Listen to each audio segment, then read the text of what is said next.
कहाँबाट आउनुभयो तपाईँ भने मैले अनि मलाई छोराले गाडीमा ओह्रालेर छोड्यो छोराले छोड्दै भयो भाइ छोरा छन् अरे 2 बुढी छोरी छन् अरे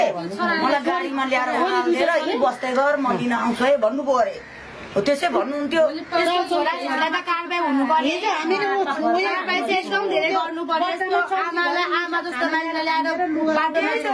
यहाँनिर यसरी आमालाई दिदीबहिनीहरूले यसरी खाना खुवाउँदै हुनुहुन्छ बिरामी अवस्थामा छ धेरै नै आफन्त छ भने मेरो हो भन्नु आमा हो भने यस्तो बिजक अवस्थामा नराखिदिनु होला आमा त बिरामी पनि रहेछ जस्तो छ एकदम धेरै आजसम्म 1 हप्ता भइसक्यो रे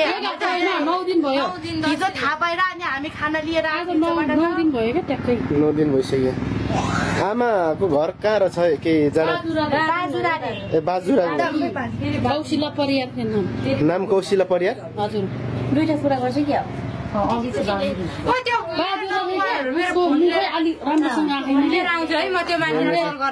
बाजुरा बाग्लुङ भन्ने गफ गर्नुहुन्छ यहाँनिर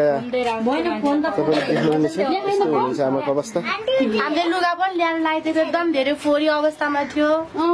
एकदम धेरै लाबरिस पाराले बसिरहेको थियो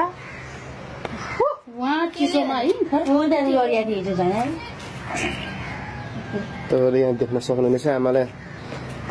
खाना खुवाउँदै हुनुहुन्छ बहिनीले लुगा ल्याइदिनु भएछ अनि खाना खुवाउँदै हुनुहुन्छ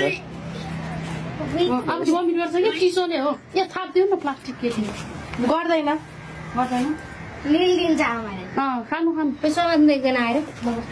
यहाँनिर यसरी